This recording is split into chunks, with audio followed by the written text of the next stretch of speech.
You're listening to Sarah Hagan Backstage, with interviews and insights from years inside the music industry. Join Sarah as she talks with masters of their crafts, finding out what makes them tick, both inside and outside of the music business.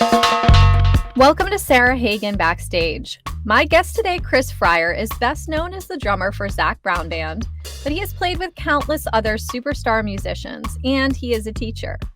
I'm going to talk to Chris about all of these things today, and we will geek out about the drumming community and other drummers as well. So come along with me as I catch up with Chris Fryar.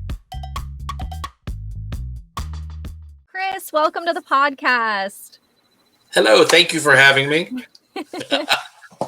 Thank you for being here. It's awesome to see you. It is wonderful to see you. It's been too long since we've seen each other in person.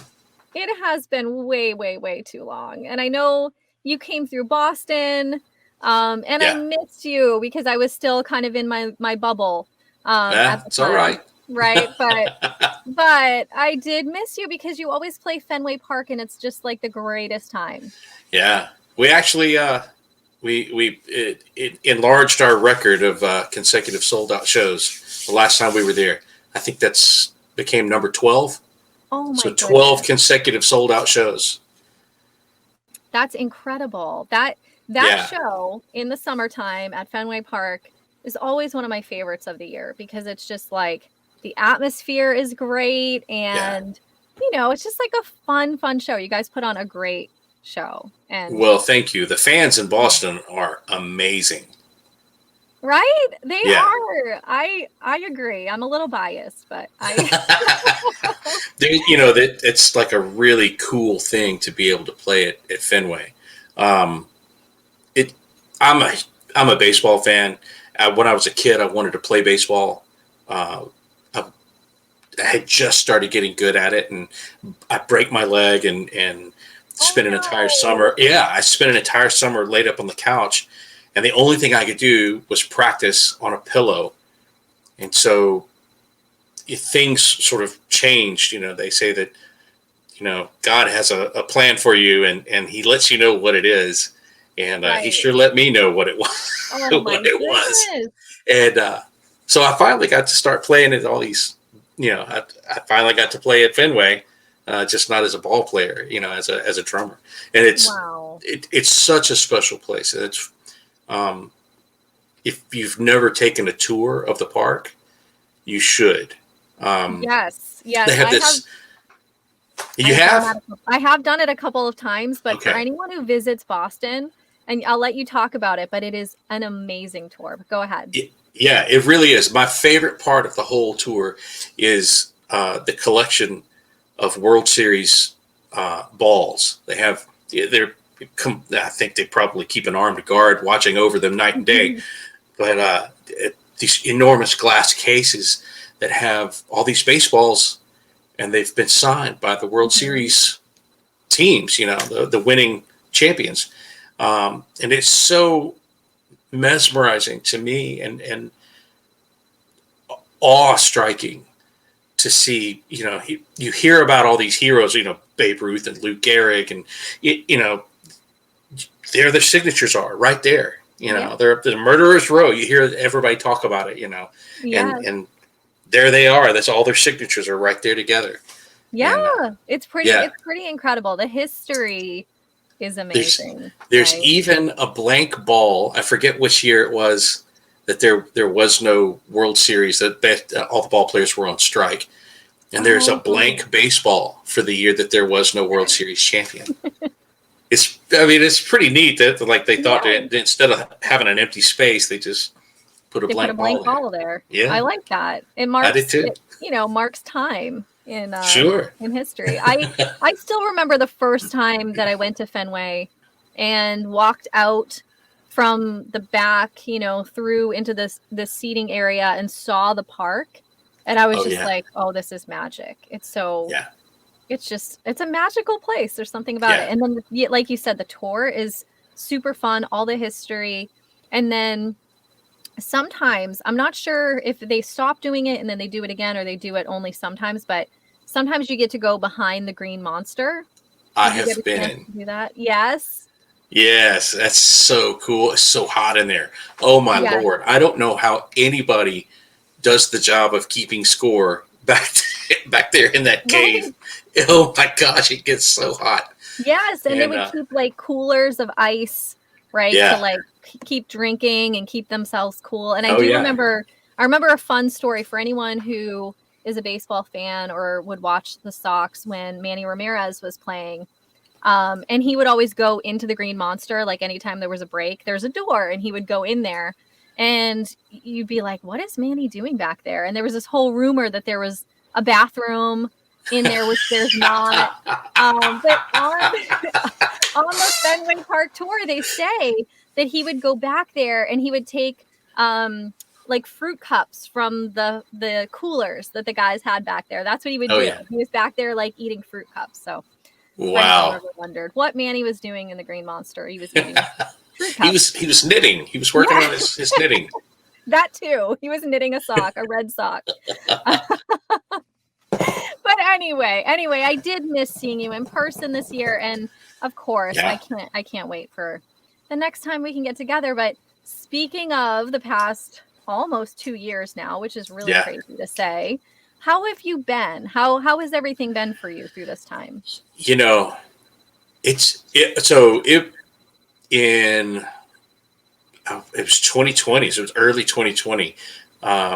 Zac Brown Band had just started. We'd had rehearsals, and we had played maybe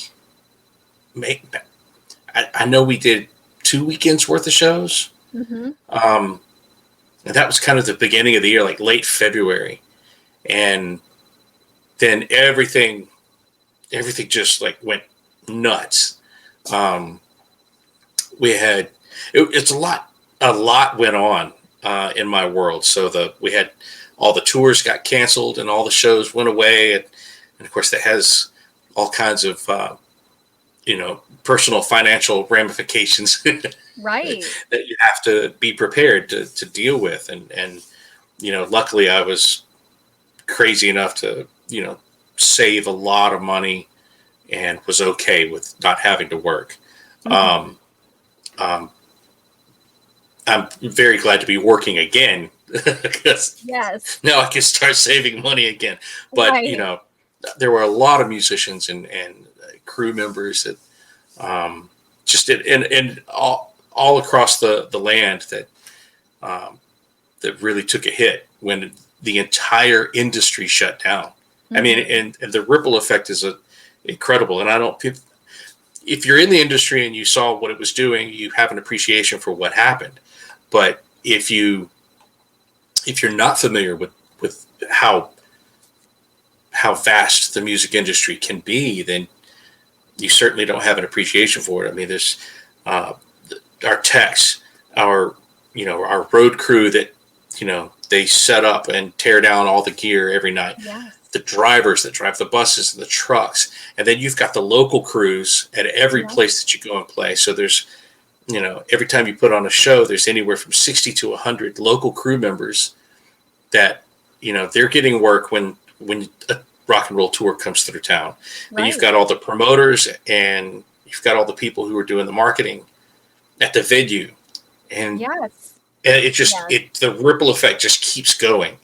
And, no tours means there's nobody blowing through drumsticks and heads and cymbals and hardware and drums, which means everything slows down in that aspect of the industry. Mm-hmm.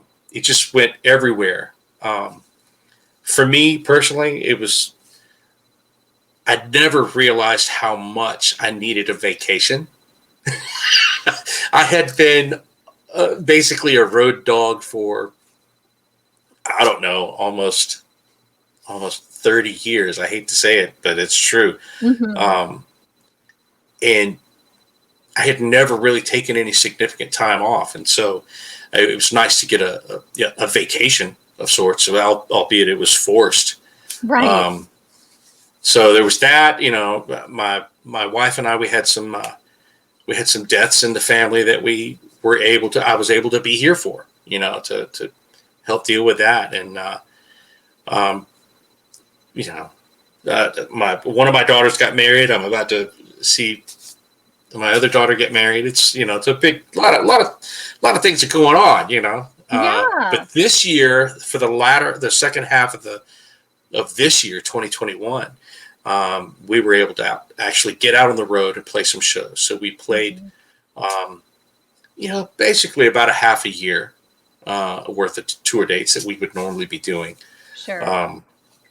Kind of crammed them all into just a few months. And we managed to, I don't want to say we got away scot-free, but we managed to do really well on keeping everybody safe and healthy. A couple of the guys got sick along the way. We managed to do things, move some, everybody in the bands are really talented musicians. So when our bass player had to miss a weekend, then, John Hopkins, he used to play bass in the band. He just pulled out his old bass and dusted off the chops and just boom. We just never even skipped a beat, really, in terms of being able to play the shows. It felt different. It sounded different. We all developed an appreciation for how good a bass player he is, but then also a renewed appreciation for how good of a bass player Matt Mangano is. So, yeah, it was really cool. And then, now here we are. I managed to. Let's see. I'm trying to think what else has happened. Well, you started teaching, right? Oh yeah. Well, yeah, exactly. So I have been teaching at Samford University in Birmingham, Alabama. I've been helping out teaching applied drum set, which is really cool. They've started a commercial music program there, and they wanted somebody to come in and teach drum set guys who were going to be coming through and obviously be a part of a commercial music program. I'm really enjoying it. I've only got a couple of students this semester, but they're looking to add more students to the workload, and I'm as long as I can still do the touring job, I'm going to make it work. It's a lot of fun. It's a lot tougher than you would think in terms of like having to, if somebody shows up for a one-off lesson, like you sit around, you hang out for 2 or 3 hours, and I show them a bunch of stuff and then send them on their way, and I don't see them again for another lesson for at least 6 months. Right. This is every week, so having to pace myself and then also give them challenging things to work on. Right. So I've got to give the guys, my 2 students, this semester, the challenge for me has been finding ways to challenge them and their sensibilities and undo the bad habits and help install new ones. So that's been something we've been working on. And I started teaching them out of the Gary Chafee's Patterns, Volume 3, which is the time functioning book. And both of them, when they first opened it up and they see that first page of exercise, they're like, "You're going to start me out with this?" And I said, "Yeah, man." And I just want you to play it right now. And so they're both good readers, but they get about, 3 or 4 examples in, and all of a sudden things start getting tricky. Yeah. And they both had to stop and take a minute and like, "Whoa, wait a minute. This is tougher than I initially thought." And I said, "Well, that's the idea. It's supposed to be challenging to you, but not completely unattainable." So, and they're doing great. I mean, these guys are really going to be really talented kids. That's so great. I think like one of the challenges in teaching is recognizing the students' individual needs and talent. Oh, yeah. Right. Oh, and really, I think it makes it hard because you're catering to everyone's different level and ability and strengths and all of that stuff. And you have to on a college level, you kind of have to set a syllabus, and here's point A and here's point B, and we have a semester to get from here to here. And so that, it's a little bit less accommodating for someone who maybe, For example, one of my students had a really weak foot, couldn't do double strokes very well at all. And so that was a challenge because there were a lot of multiple strokes in those fat back exercises that I was having to work on. The beauty of it is through those exercises, he was able to really improve his strength, his precision, and his endurance on playing multiple strokes with the bass drum. So it's been the perfect material for him. Now, my other student flew right past most of that, and it was other things in the book that were giving him trouble. And so seeing how they, as you say, they operate at different speeds, they learn different things in different ways. We're all individuals, and so we're all going to internalize things and information. And what interests me in the long term is seeing how I know how I internalize the information and how I use it out in a real world application. And so I'm interested to see how they internalize it and how they use it and utilize it, because it's going to be different, and that's where their individuality is going to really come out. And that excites me. That I find inspiring. Absolutely. Yeah. That'll be nice to follow along with what they do into the future, where they go and where they end up. Oh yeah. I love that. It's been a long time since I taught, but I keep in touch with some of the kids that I taught way back when, and cool. A lot of them are still playing, and it just makes me so happy. That's so awesome. Yeah, I love that part about it, and I keep in touch with my drum teacher from high school and on. He worked at Berkeley for years. Oh, cool. Todd Oliveri is his name. It's just really nice. Like, you never forget the people who gave you the skills and helped you through and helped you progress on your journey. And so that's awesome that you're that person for these students. So I'm excited that you got a chance to get into that. Oh yeah. It's a lot of fun. It's like I said, a little tougher than I had anticipated, but I really, really enjoy it. Absolutely.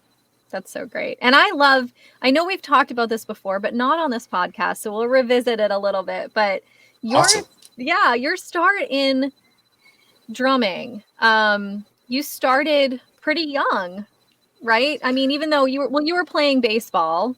So I was doing little league stuff, and then I joined the junior high concert band, beginner band. I was about 11 or 12. Okay. So it was in the 7th grade, and then I actually for whatever reason, it just clicked and made sense. Reading music, or at least reading rhythms. It just to me, it was like reading a ruler. Yeah. And right. It's math. In a lot of ways, it's very mathematical, just like that. Yeah, and I suck at math, but I'm good at I'm good at rhythms. So go figure. But I really, that 2 years of junior high band was really important for me, because that's where I learned how to read music, and I learned how to read rhythms. And I never really had, outside of high school band instruction, I never really had a drum teacher. So, but what I did have was an ability to look at material and read it and know what it's supposed to sound like. And then I could go through it at my own pace, kind of teach myself. And then I listened to a lot of records. And so my real teachers, when I was 16, I got my first drum kit at 14, and I started hanging out in these jazz clubs when I was about 16 years old. As soon as I could drive, I'd go down and hang out. And I'm sure, some of the listeners have heard me tell this story before, but it's a very important part of my development musically. I would go and hang out and watch the drummers who would play, and they would, more often than not, take me under their wing and kind of give me tips and pointers. And they would let me sit in, and they would listen to what I what I played, and they would say, "Hey man, that was really cool what you were trying to do, but have you thought about trying it this way?" And hey man, if you shift that bass drum beat just a little bit, the groove's going to get better and it's going to feel better. They would just little things along the way. And so those guys were my teachers, even though they didn't realize it. And I didn't really look at it in a formal sense, but it was, all these great drummers here in Birmingham that, I would go and watch and listen and pay attention to. And eventually they were the guys who were calling me to sub on gigs. They would say, "Hey man, you want to do this gig?" "Yeah, sure." Yeah. They would tell me, "Oh, it doesn't pay much." I'm like, "I don't care." I literally have had 2 drum set lessons. I took some xylophone lessons and timpani lessons when I was in a senior in high school to try to prepare me for getting into North Texas State, that audition process. So I took some xylophone lessons and some timpani lessons, but I've only had 2 drum set lessons. One was from Ed Thigpen, the masterful brush player. Wow. It was a lesson after a clinic he did in Birmingham, and the music store owner said, "You're sticking around for a lesson with Ed." And I'm like, "I can't afford a lesson with Ed." He said, "I'm paying for it. I want you to have a lesson with Ed." So I took an hour long, like a master class, me and one other guy sitting there playing brushes with Ed Thigpen, which was super cool. And then my only other like legit drum set lesson was with Ed Soph a handful of years ago. My goodness, for 2 lessons, those are like really incredible. Yeah. Oh yeah. So I literally, it was after Ed had retired at North Texas, and I just, through a mutual friend, a former student of his, I reached out to him and we set it up, and I made a special trip out there and spent an afternoon with him, and it was great. I really, really enjoyed the way he challenged all of my musical sensibilities and all of my drumming sensibilities. It was so amazing. And the craziest part was the things I thought he was going to say, "Hey, that's really great what you're doing," were the things that he said, "You're doing that all wrong." Oh my And the God. things I thought he was going to bust me down on. Yeah. He was just going, "Oh, that's perfect. Keep doing that." It was, he's a masterful brush player himself. And he said, "Well, let's talk about brush work." And I literally pick up the brushes and started playing some time with it. And he just kind of shrugs and kind of goes, "Huh, that's really good. Don't change a thing." And I was like, "What? Are you serious?" Wow. He told me I was on the right track with that. So I love it. So hopefully I'll have an opportunity with, I had every intention of following up. It's been several years, and like having a follow-up lesson. So, now maybe in a post-COVID world, we'll be able to work that out. Absolutely. Yes. I mean, Ed, he's, like you said, masterful. One of the very, very top educators. Yeah. It's such a beautiful way of explaining things. It's probably as gifted as he is playing drums. I think an even bigger gift is his ability to clearly and succinctly explain something. And once he does it, once you get it, you get it. And you're never gonna let it go. It's amazing. That's so great. That's so great. I'm just curious now if there's anyone else that you're thinking about reaching out to about lessons or. Oh my gosh. I have studied out of Gary Chafee's books since I knew that they were in existence. So like I have an old copy that was probably, hand Xerox. It was all handwritten on the inside and typewriter. Yeah. It's like an early edition of volume 3 of the Pattern series. That's cool. I would love to sit down with Gary. That would be really cool. Every now and again, I'm blessed to have some hang time with Greg Bissonette. And anytime I'm with Greg, I always learn something. And we've never really sort of set up an official, like, I'm going to take a lesson kind of situation. We literally get together, we share ideas and swap concepts around. And I'll show him something that maybe he doesn't know, and he'll show me stuff that I definitely don't know, and we have a good time. I love doing that. And maybe, oh, gosh, I think it would be really cool to sit down with Garibaldi. David Garibaldi is a monster player. Yes. And he is so underappreciated. Yes, he is. I have to tell you, I just met him for the first time at Basic. What? Really? I did. And I because we never really had the opportunity to work together on the industry side. Wow. And so I met him at PASIC, and I was so nervous.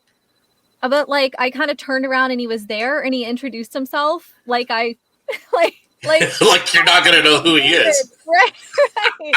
I was just like, oh my goodness. And I kind of just stumbled over my words because I didn't know he was right there. So I wasn't coming into it prepared to say hi. Anyway, I was just like, oh my gosh. Oh, a little bit starstruck. And he was so down to earth and like sweet, and just kind of setting up his kit, getting ready for his PASIC clinic. So I just keep thinking, like, I need to reach out to him and just say, by the way. You totally should. Yeah, you totally should. I had an opportunity to meet him. It's been a really long time ago. And it was a clinic situation. I got to see him in a clinic, and I wasn't going to be able to stay for the whole clinic. And I had, I was completely fanboying out. He was in the middle of setting up his drum kit and saw me just kind of hanging out watching, and stopped everything and noticed that I had a CD. And he's like, hey, come here. And he calls me over, and I introduce myself, and he sees that I've got Live and in Living Color from 1970. It's a live record they did in 76. And he said, oh, wow, I remember that. Those were some fun, nice recording. And I said, this record changed my life. It changed the way I thought about drumming. And he was just so gracious and so kind to stop everything and just take a moment with me. And, gosh, I think I was maybe 24, 25 at the time. Oh my gosh. Yeah, maybe a little bit older. I could have been a little bit older than that, but it's been a long while ago. Yes. And it just made such a beautiful impression on me. And, he's a monster. Like I said, he's a monster player.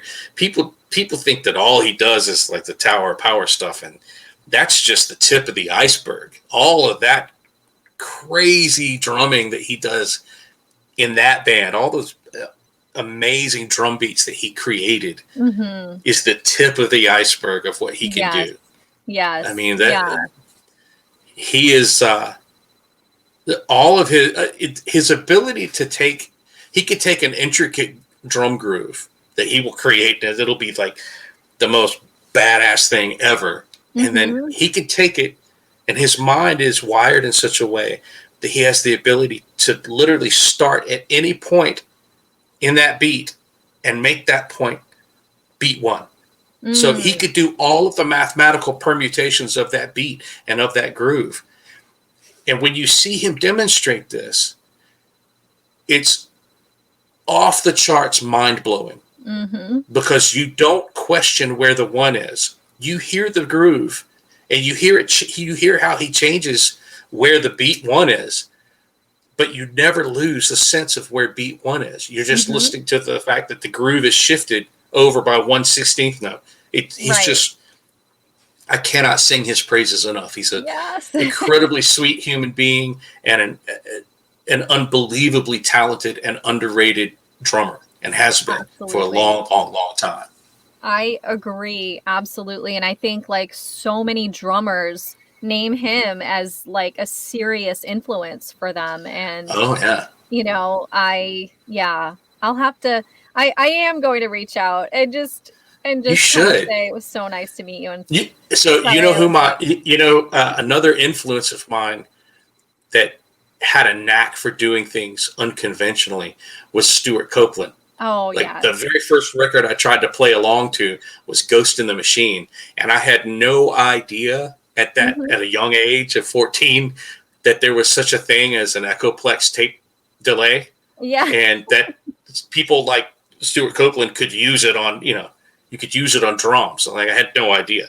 I just thought he had incredible hi-hat work, which he does. Right. But, yeah. But there's something going on. Stuart Copeland would be Yeah, that he would. Copeland would be another guy I would love to take a lesson from. Yeah. Both as a drummer and as a composer. I mean, I think that dude's Stuart Copeland's an amazing composer. Yeah. Yeah, he is. And I agree with you. Definitely kind of growing up and listening to his drumming and never really like fully grasping what exactly he was doing. Was one of those things like, and he has that modified traditional grip where he only hooks the one finger over. And while it seems like it would never work, because I play traditional grip, so I have the two fingers over. Yep. And him having the one finger, you think it wouldn't work, but man, does it ever? It opens him up in such a beautiful way. Yes, absolutely. And isn't that interesting too? Like, I mean, I wonder how that came about. I would love to ask him that question. Like how me too. Right? A comfort thing, or I think all of us like develop different ways of playing when we first start out that are comfortable to us personally. I would love to ask him. Maybe I'll get the chance to ask him that sometime. There's a marimba teacher, a guy named Gordon Stout, exceptionally gifted marimba player and exceptionally gifted teacher.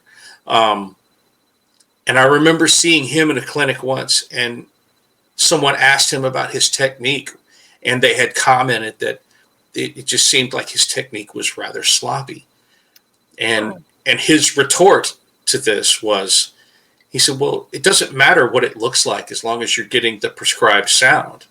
And I play in a way that's comfortable to me. And so it's comfortable for me to play this way, and I play relaxed. And so I don't care what it looks like as long as I'm getting the prescribed sound.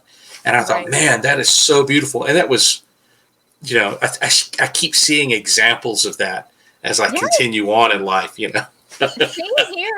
here. I mean, we can think of so many of those things that like quirks that different people have. I'm thinking of like Bill Stewart, the way that he holds his stick and plays that weird thing that he. Wait, I gotta find the cat. There it is. That weird thing that he does with his thumb like that. Yes. Wait, there it is.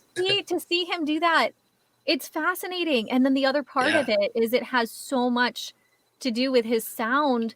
And I would have, working for Zildjian for so many years, I would have so many people come and want Bill Stewart's ride sound. And so we picked... It's in the hand. It's in him. I would say that, because there was a cymbal at the time that was Bill's cymbal that he had created.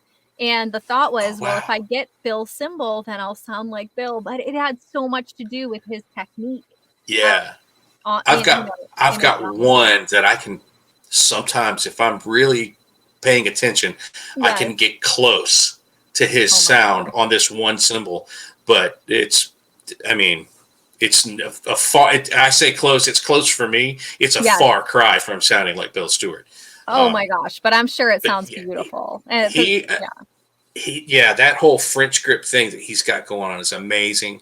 Another example of it may not necessarily be,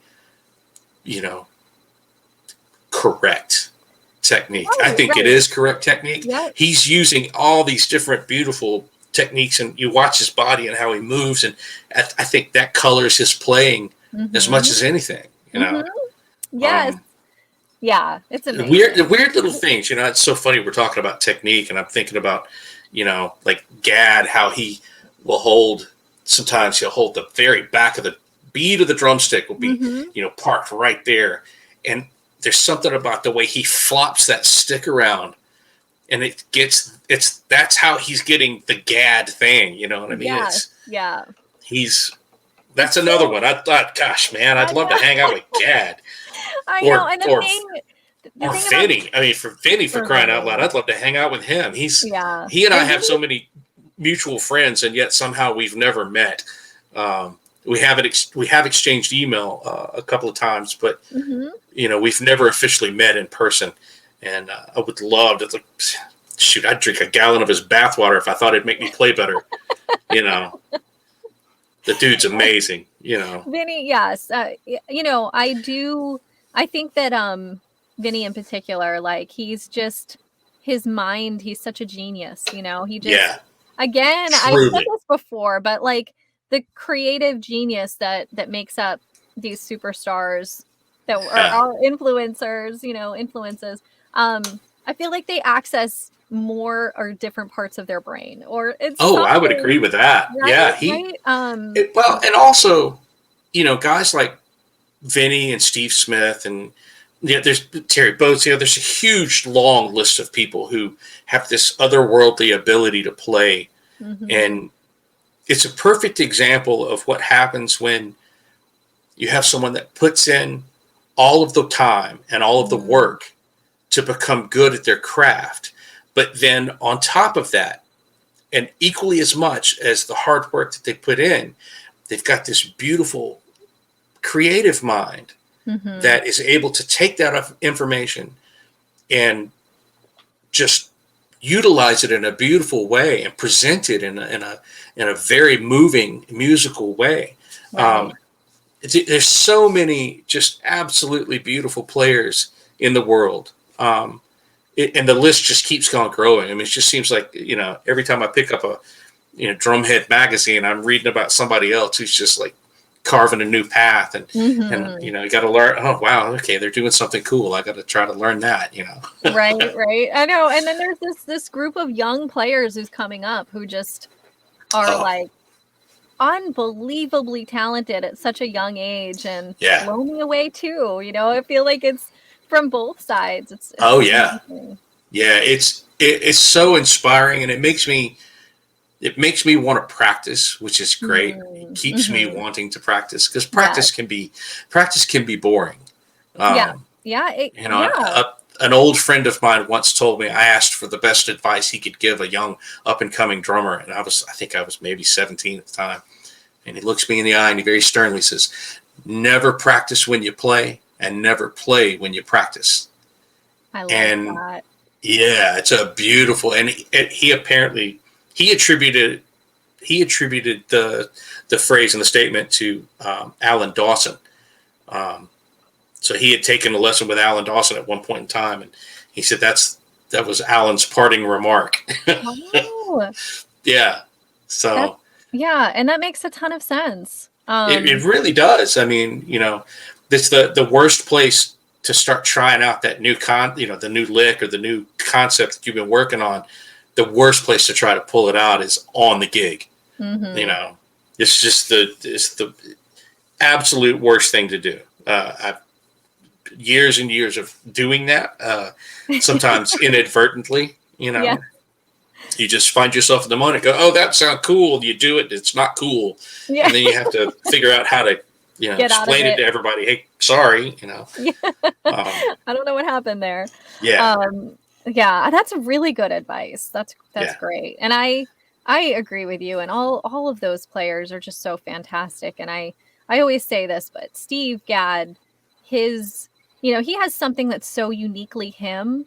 And then he also at the same time has this ability to play in a way that makes you feel like you can do that. And like you should practice. And you know, it feels like you can grasp what he's doing, even though he has this sound that's not really attainable. Like it's his thing, but it doesn't discourage. It makes you want to. Oh yeah. You know? Yeah. There's definitely some people, I hear them play and it just makes me want to go home and start slamming my fingers in a drawer. You know what I mean? It's like smashing my hands with a hammer.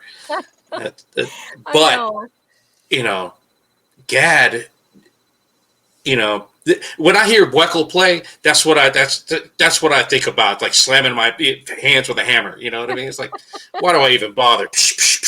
And but when I hear Gadd play, I'm like, oh, I could totally do that. Oh, listen to that cool idea. And then I try it and I can't. That's the sick joke on us all. That's the beauty of it, right? I know. He does all his Gaddisms. And by the way, thank you, Steve Gadd, for Gaddaments. That book is amazing. It's about time you put a book out there like that. Yes, I know. Yeah, shout out to Gadd. It's probably the first method book that I've ever picked up and listened to, like opened it up and went, oh, thank God. Oh, I love that. bet. I'm sure Finally. he'll love to hear that too. That's that will make him happy to hear that. I know. Oh, I would love to meet and hang out with Steve Gadd. I first heard him. I'd heard his playing from years ago when I was a kid, listening to music around the house. Mm-hmm. But the first time that I knew that I was listening to Steve Gadd, somebody had given me a record, and it was Tom Scott, and it was a record called Apple Juice. And it's a live recording.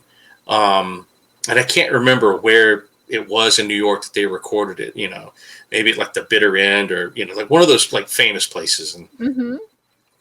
and Gadd's playing on it is just absolutely divine. I mean, it's just so beautiful and so perfect and so funky. And it hooked me in such an amazing way. I can remember on that record, he does like everybody talks about the Gadd flutter lick, it's an amazing vehicle for expression. And I remember hearing that lick on that recording, but done in a very different way than what I was expecting. Mm-hmm. And it was almost like he played half of it and stopped it with the double kick drum, boom, and didn't finish the bar. It was like this. He not only did something really incredible and complex, he also left plenty of space for the musical idea to just kind of float out there. And it's, it infected my brain in absolutely the best way. And it was because of Gadd that I like discovered Steely Dan, and because of that record, I discovered Steely Dan. And then from there, like I started like really digging into all things Steely Dan. So it's your Bernard Purdy's and your Jeffrey Porcaros and, like all of that whole, the Rick Marotta, it's like you got that whole, school of playing. I was like all these really great players and, there's so much information out there. And there's just like we said, there's just so many like really beautiful players that are up and coming and just crushing it. Every day. Absolutely. Yes. Man. I agree. And I feel like we could talk about drummers all day, but I definitely, I love the fact that you, with Zac Brown Band and also at other points in your life, you've played with incredible musicians. And I'm just thinking of, I have been very blessed. When I played with Oteil Burbridge, whom is the bass player for the Dead now. Yeah. But he was with the Allman Brothers Band for a very long while. Yeah. And he had a side project during those years called Oteil and the Peacemakers. And through my association with Oteil, I was able to have these beautiful experiences on stage with amazing musicians, guys like Victor Wooten and Steve Bailey and, John Popper from Blues Traveler. And, just the list is almost unending. I met Tal Wilkenfeld when she was like in New York for the first time, Wow. Like, yeah. I mean, and just, I saw her play when she was just really young. Yeah. And was she with who was she with at the time? She was at the time she had come to go to school at the Bass Collective in New York City. Okay. So I'm talking like she had just like come over from Australia. Wow. And nobody really. She and Oteil had become buddies, and so it was through Oteil that I met Tal.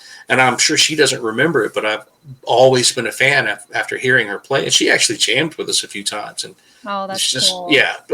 Amazing player. I mean, even back then, just ridiculously good. And then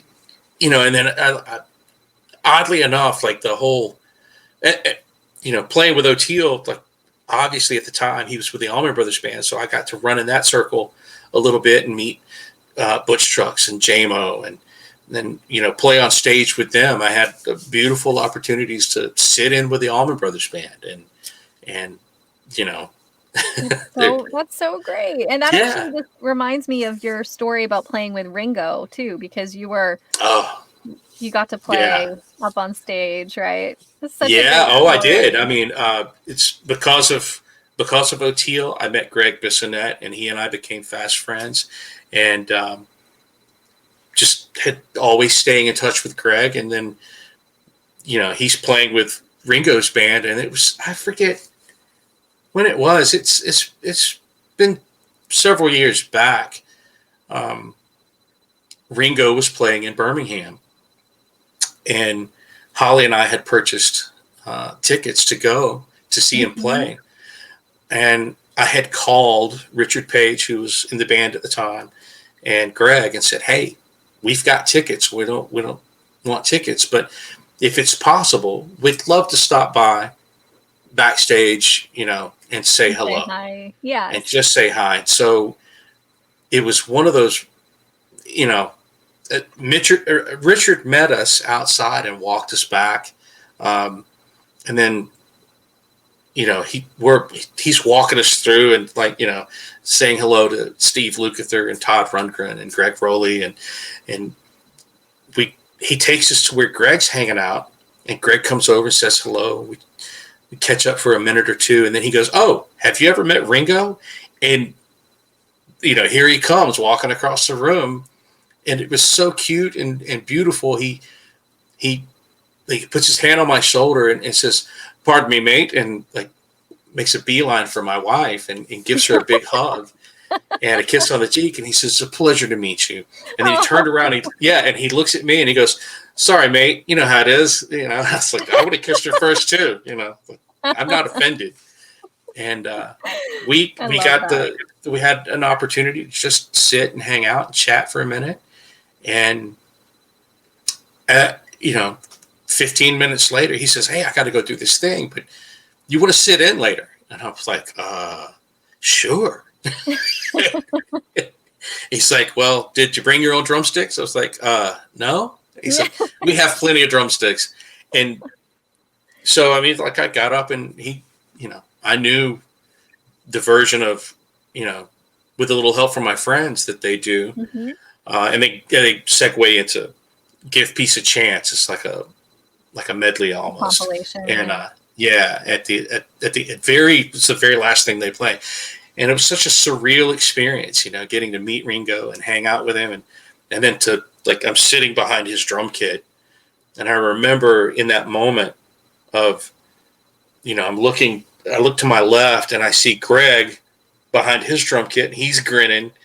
And and then I look up just in front of him, and there's Todd Rundgren. And I'm thinking to myself, I had Greg's poster on my wall, and I had Todd's poster on my wall, and I see my friend Richard Page, and I'm like, "Oh my gosh, it's like Richard Page. I had his poster on my wall when I was a kid." And then there's Ringo right in front of me, and then as I keep going to the right, there's Steve Lukather. I'm like, "Oh my gosh, I've had his poster on my wall," and Greg Rowley, I had his poster on my wall. It's like everybody on stage, I had their poster on my wall when I was a kid. And there I am in that moment playing on this really beautiful kit that was Ringo's. And by the way, the cymbals that he had up there were absolutely beautiful sounding. And I found out much later that you had picked those out and sent them to him. I did. And, yes. Yeah. Thank you. Yeah. Those things sounded incredible. I remember that day. I wanted to steal them. I know. And he's so particular. Ringo's so particular about his sound. I remember the day that I was picking those cymbals out, and I was like, "Okay, I've got to nail this." Yeah. But, no. So when you worked at Children, who was, I know you did a lot of cymbal picking for artists. So who was the most interesting artist to pick cymbals for? You know what? That's a really tough question. That's tough because everyone has a genuinely unique sound that they're going for. Yes, so absolutely. Yeah. Picking cymbals for me would be just throw whatever in the bag and send it. It's like well, you know what? It's interesting because some of the cymbals are more consistent from one to the next than others, right? So a lot of artists who play Constantinople's, for instance, would want really specific weight requirements. So that was always something that was a part of it. Or something on the lower side, something on the darker side. Right.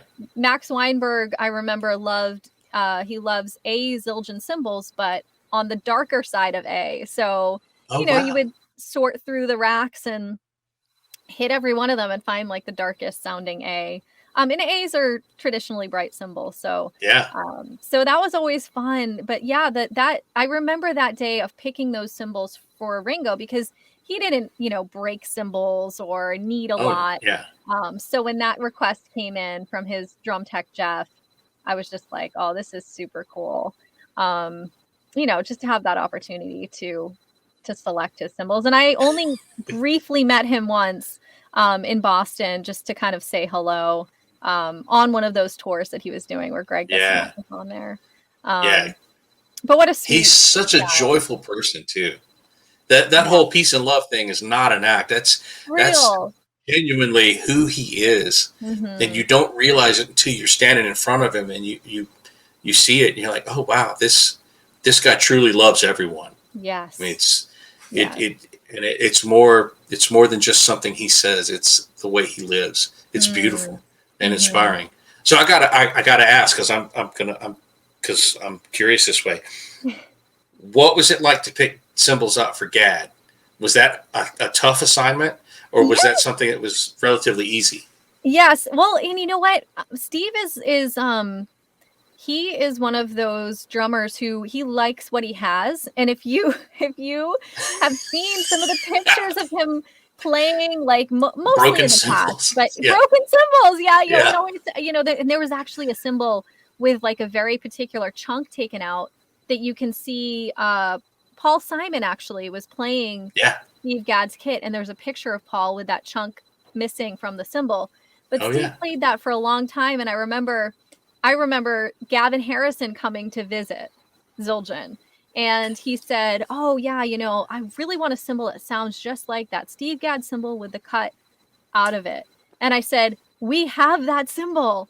And I went and grabbed it because we had this bag of cymbals that was Steve's from the past. And we took a picture with it with Gavin, and it was the coolest thing. And wow. But yeah, Steve, really particular about his sound, and he really likes what he has. Like, he has this set of hi-hat cymbals that's like very particular to what he has. So anytime a new cymbal was coming out, a new cymbal line, we would send a set to Steve, of course, and to check it out and try and see what's new.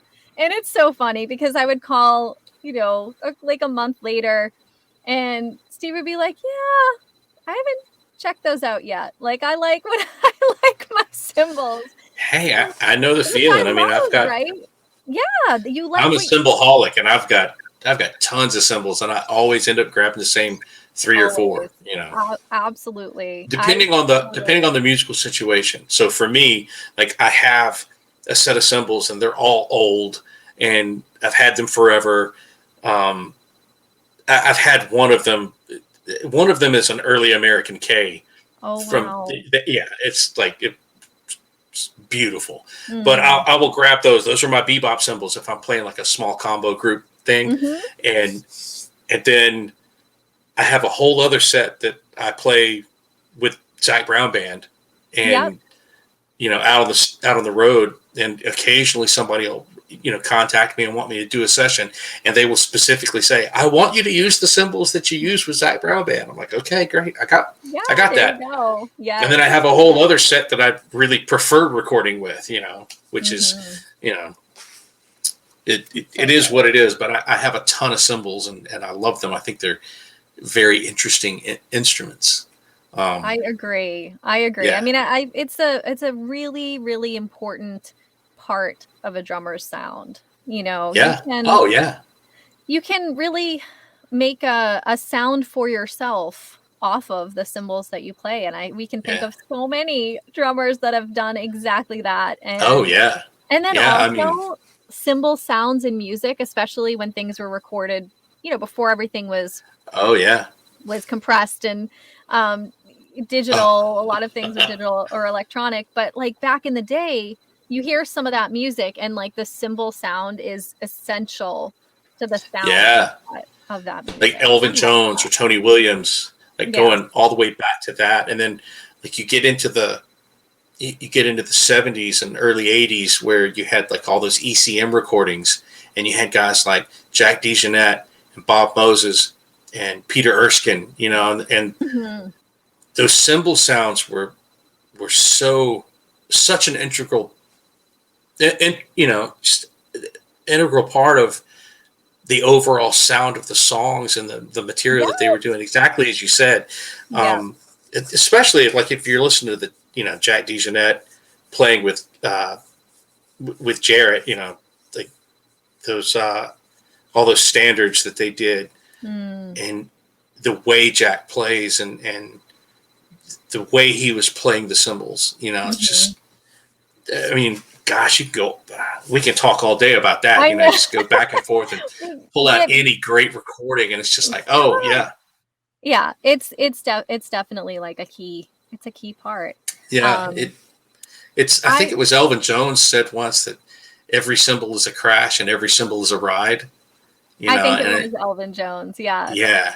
It's a beautiful quote. And it's really true. I mean, you can use any, it is what it is what you choose to make it. Yes. Yeah. It is how you play it. Right. Yeah. It's true. Yeah. I love that. And I'm just, what you said about sitting up there playing Ringo's drum kit and looking at the other musicians that you're playing with. And it must have been one of those moments where you're like, is this my life? Like, yeah. How did I get here? Yes. It's, when I have those moments, and they still happen. I've been blessed with a lot of them with Zac Brown Band, doing TV appearances with, Willie Nelson's on the stage, or James Taylor's on the stage, or, Amos Lee's on the stage. Getting to play on stage with Sheryl Crow or John Mayer, just like Dwight Yoakam. The list is long and long. We played with Kenny Rogers. He came and sat in with us, and John Fogerty, Bruce Springsteen, Dave Grohl. It's just, the list is on and on and on and on. And those moments are the moments where I try to just take it in, observe it, recognize the impact that it potentially has.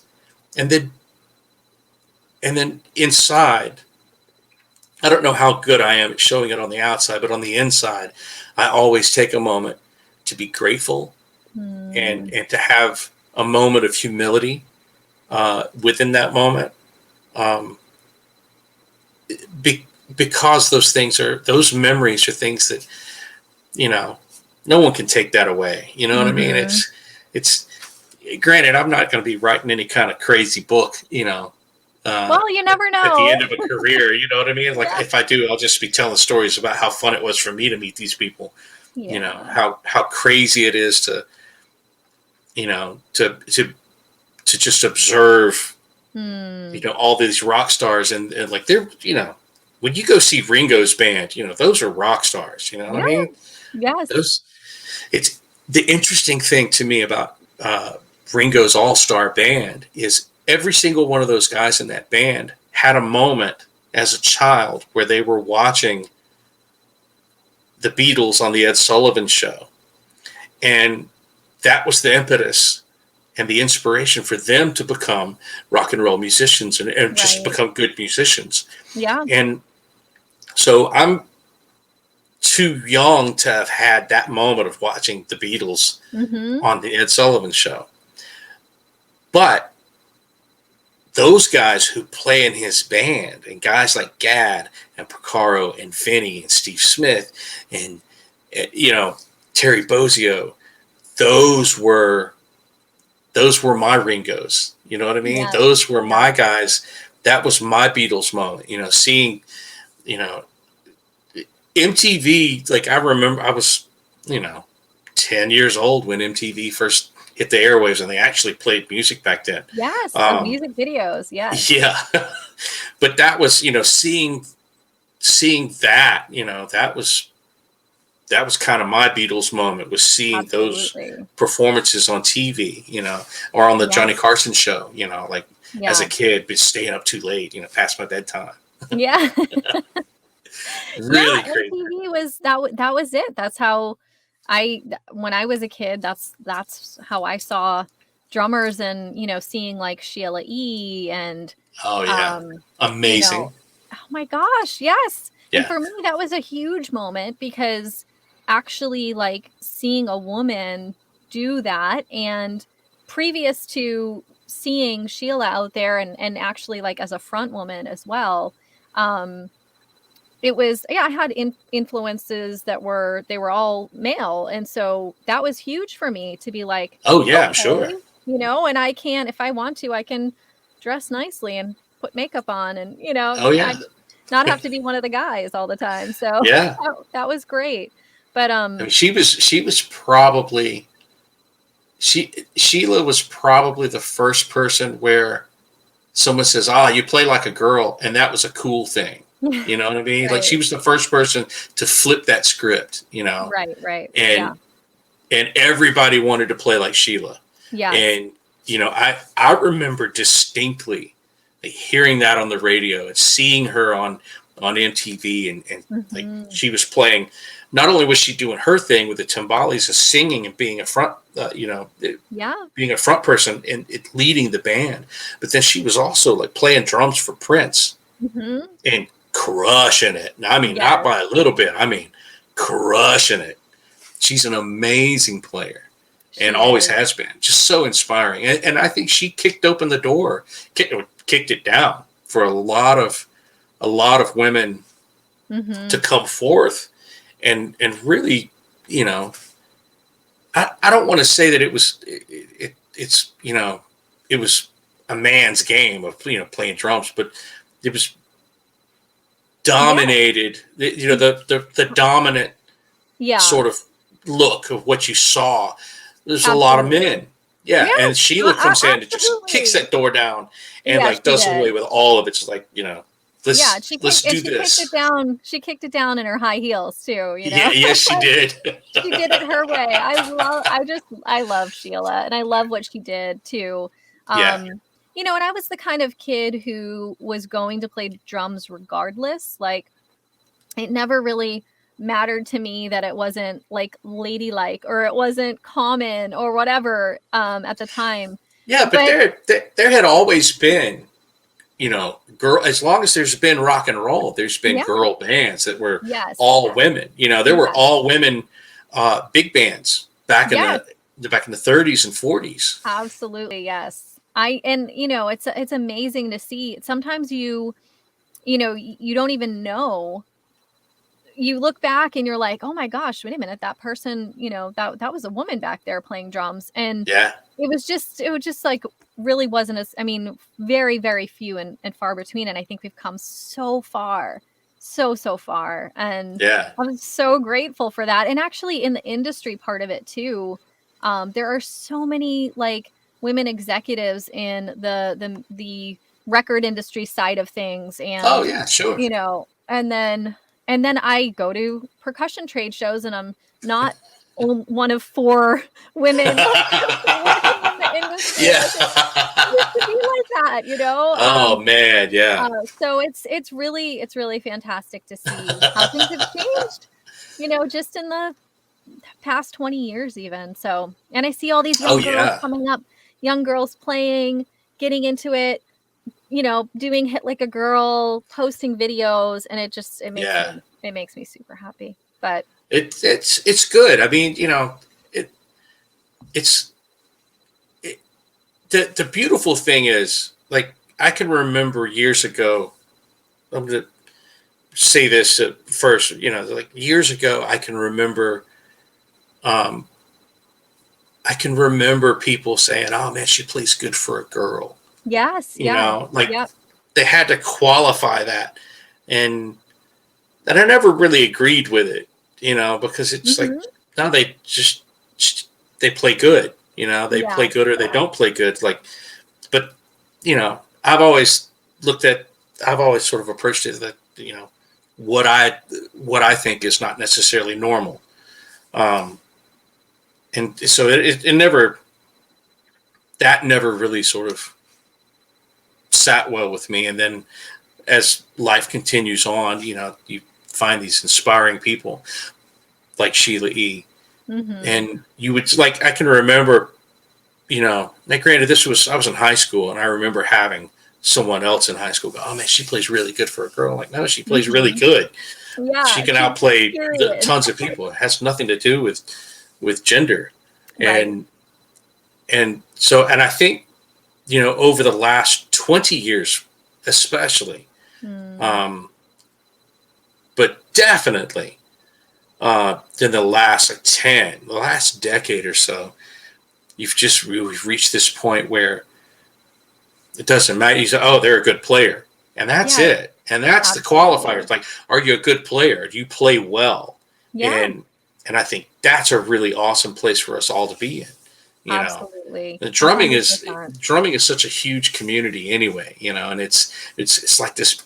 It's like a secret club that's not so secret. You know what I mean? It's the best club, though. It's I mean, I wear a Zildjian T-shirt walking down the street, you know, and people go, "Oh, you play?" And I'm like, yeah, I play." Yeah. And then it's, "What size 6 you use?" And that starts the conversation, and you end up meeting some really beautiful people, and it's this really great club, you know, and it's a joy to be a member of it, you know. I'll say that much. Yes, I agree with you. I think it's the best community, the most supportive, and you know, it's just it's incredible. And I am grateful every day. Like you said, you try to remember in those moments and be grateful and humble. And I feel the same way. Just every time I get to interview somebody, every time I have a conversation with someone like Steve Gadd, where I just think, you know,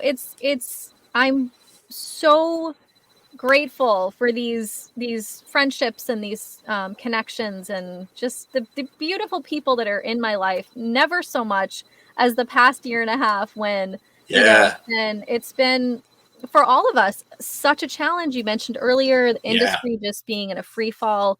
It was like this, that things changed for all of us. And then, you know, it's very slow to come back. But the coming together of this beautiful community in support of each other, the music industry in general supporting each other.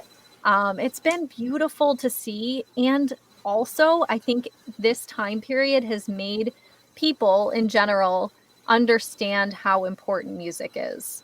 Oh, definitely. I mean, it's the handful of shows that we did, you know, back between the beginning of August or the end of July and about halfway through October. Yeah. So the dates the shows that we put on and during that time period this year, full house everywhere. There was just a different vibe coming and a different energy coming out of the audience. Everyone was really, you could feel it. Everyone needed it. We are as creatures, we are congregational creatures. We need personal interaction, and we don't need to do it always, you know, through the help of technology. I mean, this is how we get beyond long distances. Yes. But you know, we get beyond these long distances with the help of technology, but we still need the one-on-one close interactions with each other. Seeing a venue, you know, there were all the hoops you had to jump through, you know, to be able to attend, and hoops that we had to jump through to be able to put on a show. All the hoops noted and put aside, seeing an amphitheater filled with fans who were there having a great time, and seeing and feeling this level of this energy of camaraderie and love and togetherness was a really, really inspiring feeling to have.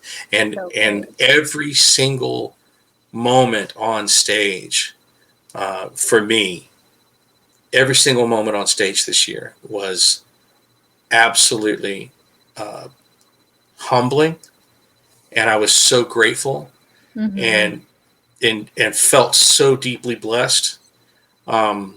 Even in the earlier part of this year, back in March, Zac Brown Band got together, and we all camped out in the studio. We made a record. Yes. We just put the record out. Yes. Congratulations on that, by the way. Oh, thank you very much. We just recently, our first single off the record just went number one on country radio just like a couple of weeks ago, which was really great. Doing that, it was such a beautiful experience. We had been apart for basically a year, and to get back together, and because when you're hanging out on the road all the time, you're listening to a lot of the same music, right? And you might stumble upon something new, and the first thing you do is run and tell your pals, "Hey, man, check this out." So we're all kind of listening we're bringing different stuff in, but we're all listening to the same stuff. And we had spent a year apart, and so we weren't listening to the same stuff. And love that. The interesting thing was we get together to make a record. We have a common goal, but our musical tastes are now a little bit further apart from where they normally are, and we're incorporating them, and we're also like kind of working around it and being a little bit more forgiving and giving with each other. It was really beautiful, and such a blessing to be able to do that. And then, we didn't know what we had no idea what the rest of the year would hold. Right. And things worked out. We got to play some show dates. There were a lot of bands and acts that did. It's so all of the crews and all the people who help out, they were blessed with a little bit of work. I would love to see everything go back to like just full tilt boogie, the way it was. Yes. There's still a lot of people out there who haven't fared well. And my heart goes out to them. It's really tough. Yeah, I agree. And I can't wait until things are back running full speed. I think it's, like I said earlier, it's been so slow to come back, but it'll get there. Yeah, it will. It's going to take a little longer, but it will definitely get there. My fingers are crossed for like next spring and summer to just be, incredible opportunities for live music again. Yeah. And I'm excited. I saw some dates that you guys have, a few dates in the spring, summertime. Yes, we are planning to fill up the calendar as much as we can handle. Good. Which is, everybody's got families and kids, and so you have family obligations. So we like to try to. We're not the kind of band that goes out on tour for 6 months straight and never goes home. Right. We're the kind of band we go out for like 2 or 3 weekends in a row, and we play Thursday, Friday, Saturday, maybe a Sunday. Absolutely, and that's more our speed. But we will.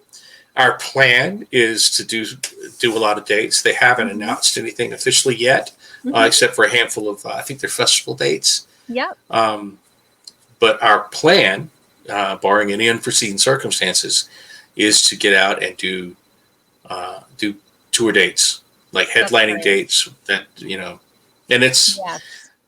I genuinely and sincerely hope it happens. I think it will. We feel good about it. Yeah. It's just. Got to jump through the hoops. Yeah, a lot of hoop jumping, but yes. You'll get there. And I will post links to everything, links to the band website, links to your social, so that everyone can follow along and also, check out. I suck at social media, by the way. I'm terrible about it. Well, they can still follow along with the band and everything too. Yeah. And check back for when those tour dates are announced, because that's exciting. Hopefully soon. Thank you so much, Chris. It was amazing to catch up with you, and I'm grateful for your friendship. I'm grateful to you for your friendship and for all the love that you've shown me over the years. You're amazing. And I feel so blessed to just be a part of this. I love watching all the episodes. Thank you. I'm so glad. And I always grateful for you. And I will see you soon, hopefully back at Fenway Park. Yes. Hey, if you want to see me somewhere else, you tell me you're coming. I'll take care of the rest. Okay, that sounds like a plan. Bring Matt and the kids, and we'll have a good time. We'll do it. That sounds great. Aw, thank you, Chris. We'll talk soon. Thank you, Sarah. Bye. Bye. Thank you for tuning in today. Join us each Tuesday for new episodes of Sarah Hagan Backstage.